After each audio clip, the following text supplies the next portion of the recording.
종잣돈이 1,500만 원이었고 네. 옥탑방에서 신혼생활을 시작을 하셨어요. 근데 어떻게 그 100억 자산을 일궜는지가 상당히 궁금해요. 일단은 그 첫 번째 스텝은 어떤 거였는지 궁금하거든요. 첫 번째 스텝은 첫 아이를 계획을 하면서 옥탑방에서 벗어나야겠다 이렇게 결심을 하게 됐어요. 근데 벗어나는 것이 마음만으로 되는 그렇죠. 게 아니라 또 이제 돈이 필요하잖아요. 그래서 그때 처음으로 내가 내 집도 마련해야겠다 생각을 했는데 그래도 어느 정도의 시드머니, 종잣돈이 있어야 하는데 그럼 어떻게 해야 될까 고민을 하다가 종잣돈 1억 원을 만들기 시작했어요. 그럼 종잣돈을 얼마 동안 그 1억을 모으신 거예요? 종잣돈 1억을 모으는 데는 한 3년 정도가 걸렸어요. 남편이랑 저랑 이제 맞벌이를 하면서 두 사람 월급 중에서 거의 반 정도 저축을 하다 보니까 300만 원씩 뭐 한 1년 동안 3천 그리고 그렇게 해서 3년을 모으면서 1억 원을 모으게 되었어요. 작가님 같은 경우도 내 집 마련을 하셨어요. 3년 동안 1억을 모아서 대부분 뭐 작가님뿐만 아니라 일반적으로 내 집 마련을 하면 뭔가 이제 부동산으로서의 이제 고민은 다 해결이 된 그런 느낌을 받거든요. 근데 막상 또 해보면 이제 금리 또 올라가고 이 그렇죠. 대출금 갚아야 되고 또 물가도 오르니까 또 생활비는 더 그만큼 늘어나고 이러다 보면 또 생각하지도 못하게 마이너스가 되는 그런 재정 상태를 보일 때가 있는데 그 작가님도 그런 걸 겪으셨잖아요. 그때 어떻게 행동을 하셨어요? 저도 제가 내 집 마련만 하고 나면 이제 돈 걱정은 안 할 거라고 생각했어요. 그때는 내 집 갖고 있는 사람은 얼마나 좋을까? 저 사람들은 무슨 걱정이 있을까? 이제 막상 근데 내 집 마련하고 나니까 대출 이자와 또 원금과 이게 갚고 나니까 사실 남는 돈이 거의 없더라고요. 그때가 몇 년도였나요? 2008년도요. 금리가 상당히 높을 때 아닌가요? 금리가 맞아요. 굉장히 높았어요. 그때 한 5% 그랬어요. 제가 알기로는 그때 당시 이제 직장을 다니고 계셨고 직장에서 네. 또 인사 이동 뭐 이런 또 이야기가 많이 나오신 걸로 알고 있거든요. 그때 그걸 어떻게 극복을 하시게 된 건가요? 여러 가지 진짜 악재가 겹친 거죠. 해결을 처음에 어떻게 해야 될지를 잘 몰랐어요. 남들이 저를 봤을 때는 직장도 되게 잘 다니고 있고 맞벌이에다가 거기다 이제 쟤는 서울에 집도 샀대. 막 이제 이렇게 친구들이 막 이렇게 보고 있었고요. 제 마음은 되게 하루하루가 불안하고 이래서 내가 아이 둘을 잘 키울 수가 있을까? 이런 걱정이 되게 많았고요. 또 간신히 내 집 마련까지 하는 것도 너무 힘들었는데 이러다 이 집을 언제까지 잘 지킬 수 있을까? 되게 그런 걱정이 많았죠.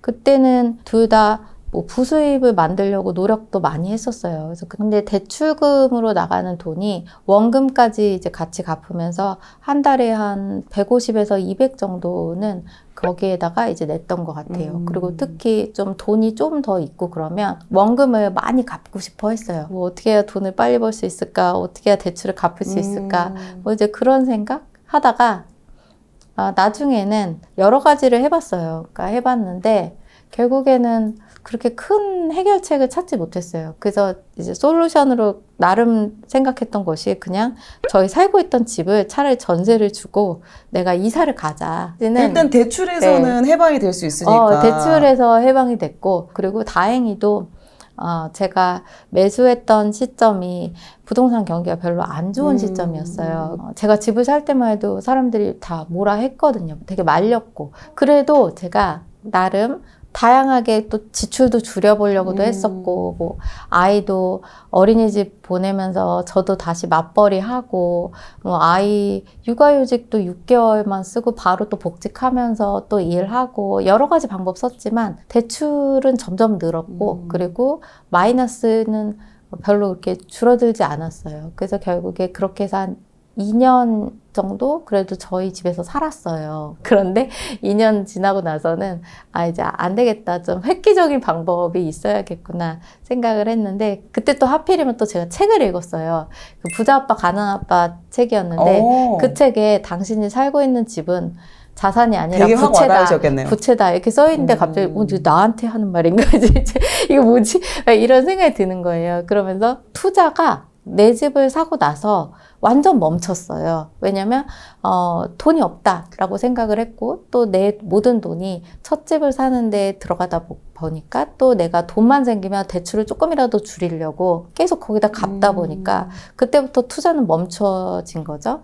그러면서 내리막길을 가는 것 같은 느낌이 들었어요. 그래서 다시 내가 좀 더 빠르게 부자가 되려면 다시 투자를 해야 되는데 그리고 뭔가 정말 획기적으로 바꿔야 될 것 같다라는 생각이 들었어요. 근데 투자를 하고 싶어도 사실 투자금도 없었고 그래서 제가 이사를 결심하게 된 이유는 지출도 줄이고 또 투자금을 다시 마련해서 다시 재도약을 하겠다라는 생각을 했어요. 그러면서 다행히도 이사를 나갈 시점 다시 옥탑방으로 아이 둘을 데리고 이제 나갈 시점에는 전세금이 많이 올랐어요. 그리고 집값도 많이 올랐어요. 그러고 나니까 그냥 전세금 다 받고 나니까 대출이 다 없어졌고요. 그리고 오히려 저에게 돈이 들어왔어요. 그때가 한 실거주 2년 하셨으니까 2010년 정도? 2010년, 맞아요. 11년 정도 됐겠네요. 그래서 저희 둘째가 태어나고 한 100일? 그때 이제 이사를 갔어요.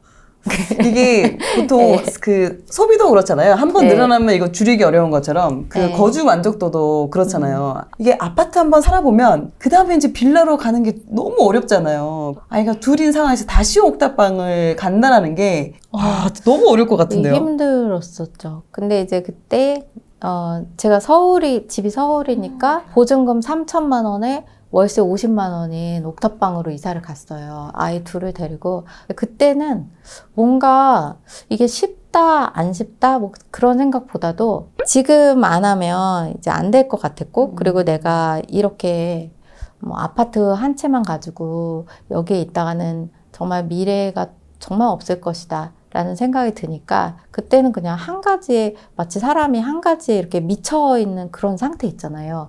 그러니까 그런 상태였던 것 같아요. 제가 지금 돌이켜보면 제가 이제 아이 둘을 데리고 재개발 빌라로 또 이사를 갔어요. 그래서 진짜 허름했고 그래서 제가 그때 생각해보면 조금 하나에 뭔가 되게 몰입이 되어 있었고 좀 깊은 생각을 하진 않았어요. 그때 오로지 한 가지 생각은 일단 돈을 내가 확보를 해서 다시 다져서 좀 더 이 다음 발판을 만들어서 그때부터 본격적으로 투자 시작이 됐죠. 그리고 그때 이제 저한테 처음으로 목돈이 이제 다시 들어오기 시작한 거죠. 그렇죠. 전세금 들어오지. 그리고 네. 대출금이 150에서 200이 네. 나갔던 게 안 월세 한 나가죠. 50으로 퉁 쳐지면서 150 정도가 또 남아버리니까. 그렇죠. 그러면서 절박함도 또 생긴 게 일단 이사를 가고 나니까 여기서 어떻게 해서든지 빨리 탈출해야겠다 이제 생각에 잠을 안 잤어요. 그래서 그때부터는 여러 가지 다시 계획을 짰어요. 그때 계획을 짰던 건 현금 흐름이 중요하다라는 걸 깨닫게 됐어요. 그러니까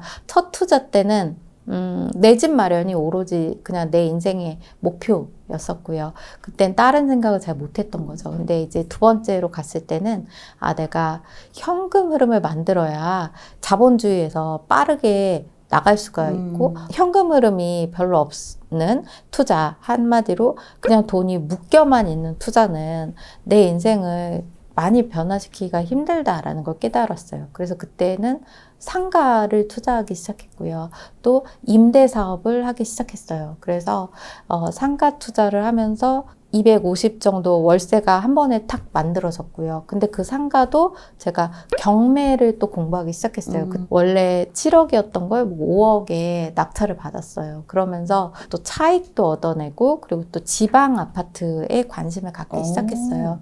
그러면서 지방에서 월세 1000에 40 이렇게 월세가 들어오는 임대 아파트들에 투자를 또 시작을 했어요. 그러면서 저한테 이렇게 저렇게 현금 흐름들이 들어오기 시작했어요. 그러다 보니까 지출은 줄어들게 됐고 근데 현금 흐름은 갑자기 늘어나게 됐고 이러면서 저한테는 종잣돈이 모이는 게 가속도가 붙기 시작했어요. 그러면서 그때부터는 또 재투자를 또 할 수가 있었고요. 그러면서 가치가 오르는 투자도 또 같이 하게 됐고 병행을 하게 된 거죠. 내 집 살고 있는 거를 전세를 주고 옥탑방으로 옮기셔가지고 그럼 그때부터 본격적으로 이제 투자를 시작을 하셨고 그게 경매를 이제 배우시면서 상가를 낙찰을 받고 그리고 지방의 소형 아파트를 낙찰을 받아서 현금 흐름을 창출을 하시게 된 거네요. 예. 그 전까지는 그냥 일반 매매 한 가지밖에 몰랐다면 이제 경매를 처음에 하게 된 이유는 사실 경매가 굉장히 무서웠어요. 네, 일반적으로는 또 경매는 내가 샀다고 끝나는 게 아니라 그 기존에 살고 있는 사람을 내보내야 되는 그 명도라는 게 또 있잖아요. 그게 상당히 부담스럽거든요. 근데 배우게 됐었던 이유는 제가 일반 매매로 이제 임대 사업을 위해서 이제 몇 채를 지방에 이제 투자를 하기 시작했어요. 근데 그때 일반 매매로 이렇게 하다 보니까, 그러니까 다주택자였기 때문에 대출에 대한 제약이 이제 걸리기 시작했어요. 그래서 이제 몇 채 정도 이제 임대 사업으로 확보를 하고 나서는 좀 더 임대 소득을 만들어내고 싶은데 그 대출이 잘 안 나오더라고요. 근데 경매는 다주택자에 대한 제약이 별로 없고 특히 또 뭐 상가나 이런 부분들도 대출이 굉장히 높게 나오는 편이었어요. 그러니까 경락잔금 대출의 비율이 일반은 한 60%가 나오면 상가는 이런 경매 경락잔금 대출은 한 80%까지도 대출이 나오면서 시스템을 구축하기가 쉬웠던 거죠. 예. 특히 상가가 좀 어려운 부분이 이게 또 그 임대를 맞춰야 되잖아요.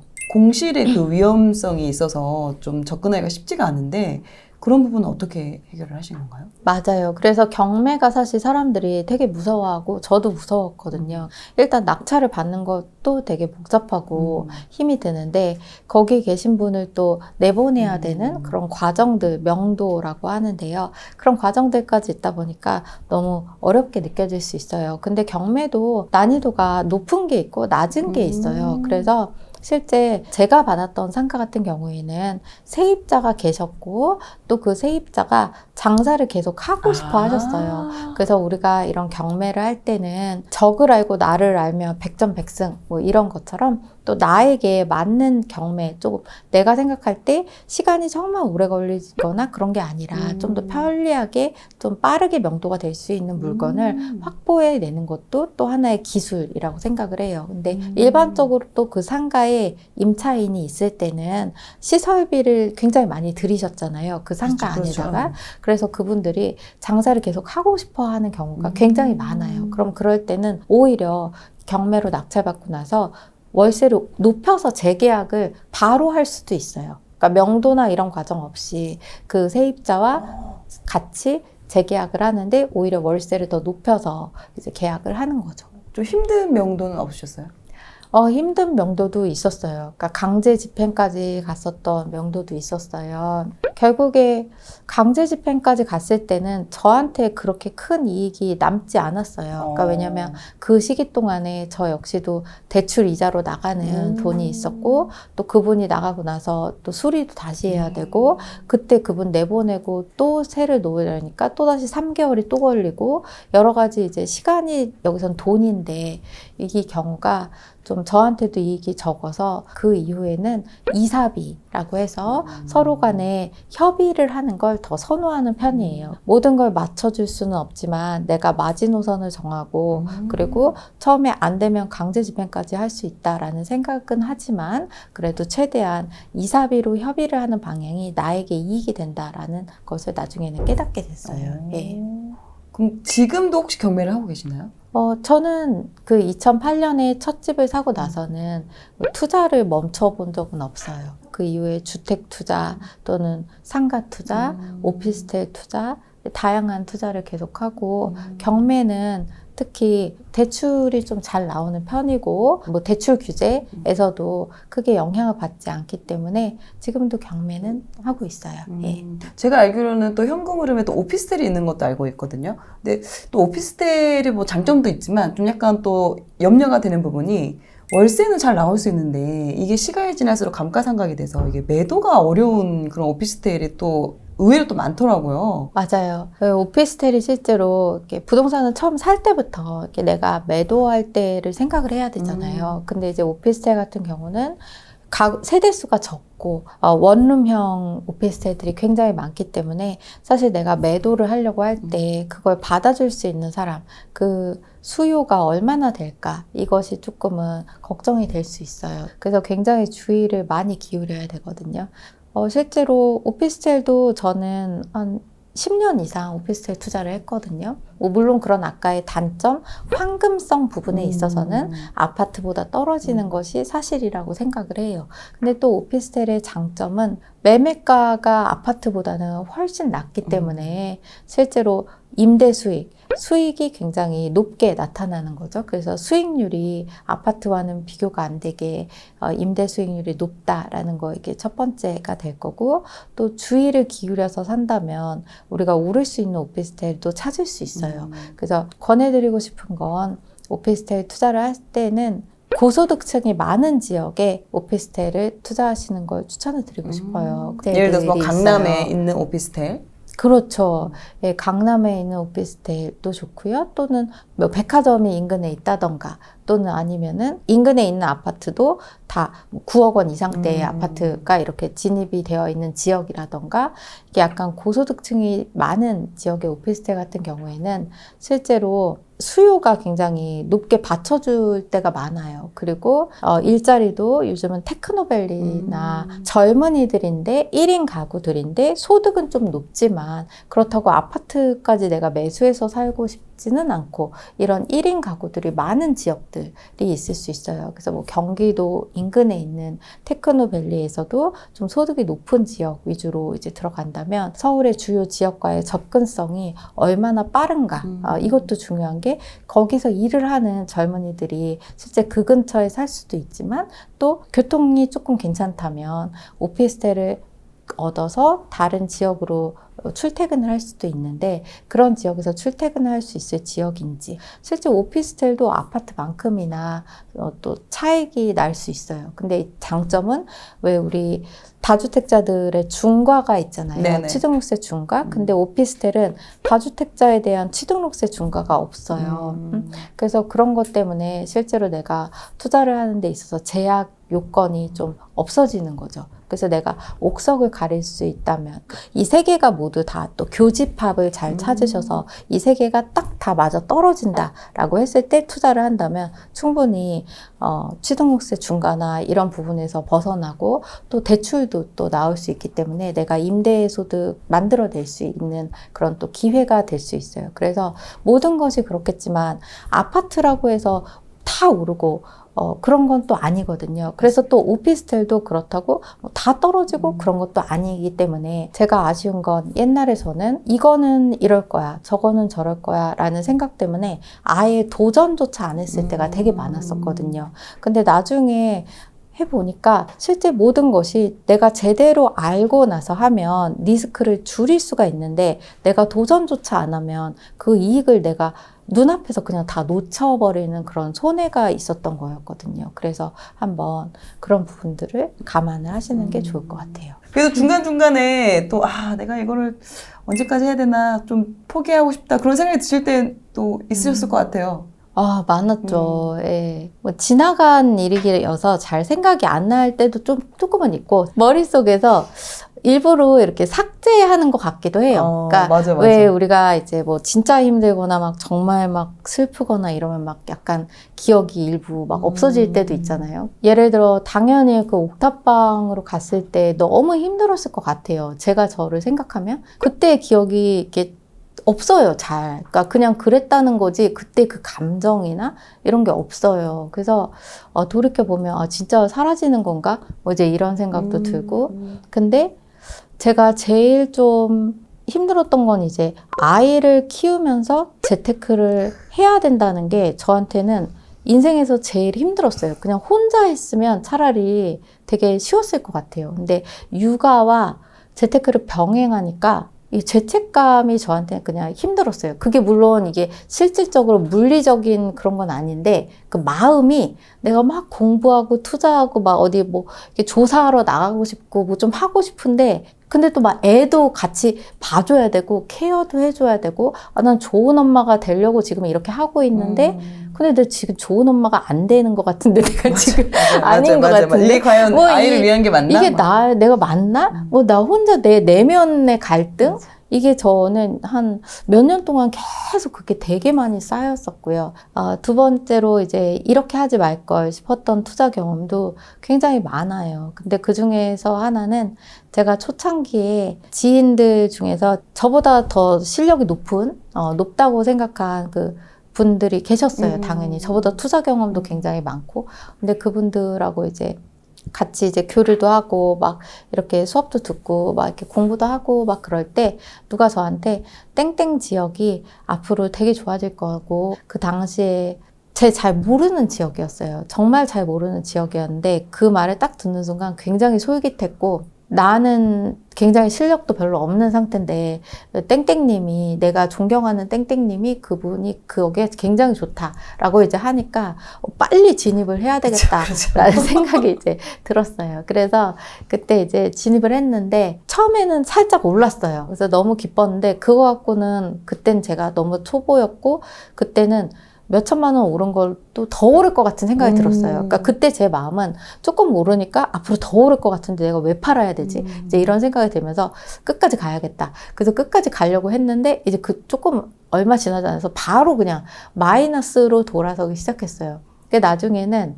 매도하는데 정말 고생을 많이 했어요. 그게 그 분양권이었거든요. 안타깝게도 그게 분양권이었는데 저는 분양권을 그때 잘 몰랐어요. 첫째, 내가 그 종목을 잘 몰랐고 그 지역도 잘 몰랐어요. 왜 했냐? 좋다고 좋다고 했고, 그렇다고 그분이 저한테 너 사 이렇게 말한 것도 아니었어요. 근데 그냥 좋다고 막 자꾸 사람들 자꾸 그러니까 내가 해야겠다 생각이 든 거예요. 그 분양권이 처음에는 플러스 프리미엄이 막 붙었던 거죠. 근데 그때 매도 안 했고, 나중에는 그게 마이너스로 돌아서면서 아예 거래가 끊겼어요. 그러면서 안 팔리더라고요. 그러고 나선 나중에 잔금까지 치러야 되게 된 거죠. 전세 맞추는 것도 어려웠을 거 아니에요? 전세도 너무 힘들었어요. 그쵸, 물량이 한꺼번에 나오니까. 물량이 한꺼번에 막 몇천 세대가 나오는데 전세도 힘들고 대출도 안 나오고 정말 이거는 어떻게 해야 되나. 그때 정말 힘들었던 시기가 있었어요. 근데 그때 제가 깨달았던 게 내가 왜 이렇게 됐을까 이제 생각해 보니까 난 정말 분양권 자체도 잘 몰랐고, 그리고 분양도 받아본 적도 없던 사람이었고, 일반 매매로 첫 집을 마련한 사람이었는데 내가 왜 그랬을까? 두 번째로는 그 지역도 잘 몰랐어요. 그때 또 제가 한 개만 한 것도 아니었어요. 그때는 아주 그냥 여러 가지로 그 악재가 겹치는 것처럼 사람이 또 이제 욕심이 있잖아요. 내가 할 수 있는 한 좀 몇 개를 더 해보고 싶다. 이제 이런 생각도 들었죠. 그래서 이제 그때 제가 그 과정을 겪고 나서 깨달은 건 결국 투자는 자신이 모든 책임을 지는 거거든요. 어찌됐든 잘 됐던 안 됐던 그 결국에 책임은 자기가 지게 되어 있는데 그걸 내가 남을 따라서 투자한다던가 아니면 남이 여기가 좋대라고 해서 정말 그 사람의 말만 믿고 투자를 한다면 결국에 모든 책임은 다 나에게로 오는 거고요. 그건 결국 내 잘못이다라는 걸 이제 받아들이게 됐어요. 그러면서 그때부터는 투자할 때 여러 가지 뭐 좋은 얘기들은 다 들을 수 있어요. 그러니까 어디가 좋다, 뭐 어떤 지역이 유망하다 이런 얘기는 들을 수 있지만 그거에 대해서 나도 한번 다시 점검을 할 수 있는 내 힘이 있어야 되고 내 지식이 있어야 되고 내가 노력도 거기에 들어갔었어야 되는 거죠. 열심히 철저하게 진입하기 전에 조사했었어야 되는데 그런 게 없었다라는 거. 이제 그래서 나중에 그 지역 하고 나서는 제가 투자에 있어서 결국에는 내가 온전하게 통제권을 가져야 하고 또 충분한 공부를 바탕으로 해야 하고 또 장기적인 관점에서 안정성을 바탕으로 투자를 해야 된다라는 걸 결론으로 얻게 되면서 그 이후에는 오히려 그때 그 사건이 없었으면 저는 맨날 남이 어디 좋대 그러면 막 가서 한 5개, 10개씩 막 이렇게 어떻게 하나 막 이러면서 막 샀을 수도 있어요. 근데 그때 이제 달라져야겠구나. 내가 공부해야겠구나. 내가 준비해야겠구나라는 걸 깨닫게 됐던 것 같아요. 보통은 또 그런 경우를 당하면 그냥 그 판을 떠나버리는 경우가 오히려 많잖아요. 그렇죠. 그래 역시 난 안 맞아. 맞아요. 난 부동산이 나는 이게 아니야. 아니야. 이 길은 내 길이 아니야. 뒤돌아보지도 않고 막 완전 그만둘 수도 있어요. 맞아요. 물론 저 그런 사람도 진짜 많이 봤거든요. 그래서 저랑 초창기에 저는 2008년부터 투자를 했기 때문에 초창기부터 저와 투자했던 뭐 지인들이 있잖아요. 다 없어졌어요. 다 없어졌고요. 그러니까 일단 투자는 뭐 어떤 일을 겪다 보면 진짜 포기해버리는 사람도 있고, 그런가 하면 뭐 한두 개 하고 나서 그냥 멈춰버리는 사람도 있고, 근데 이제 진짜 초창기 저와 했던 분들 중에서도 뭐 잘 안 돼서 그만둔 사람, 또는 잘 됐는데 꾸준하지 않아서 그만둔 사람 되게 많이 없어졌어요. 근데 제가 생각할 때 실패가 당연히 있을 수도 있고, 근데 그거를 그 원인을 자꾸 외부에서 찾지 말고 내부에서, 그러니까 나 때문이구나라고 찾고 나면 두 번째 기회를 잡을 수 있는 것 같아요. 근데 거기서 자기 자신을 자꾸 들여다보려고 하지 않고, 왜 그 사람은 나한테 그런 말을 해줘서, 왜 그때 그런 이렇게 돼서 뭐 이제 이렇게 왜 그때 그 지역은 또 그렇게 또 상황이 또 안 좋아서 왜 또 금리는 그렇게 올라서 뭐 이렇게 엄청 많아. 핑계 핑계가 대려면 있잖아요. 한도 끝도 없어요. 맞아요. 그렇게 생각하면 사실 내 인생의 방향조차 바꿀 기회를 놓쳐버리는 것 같아요.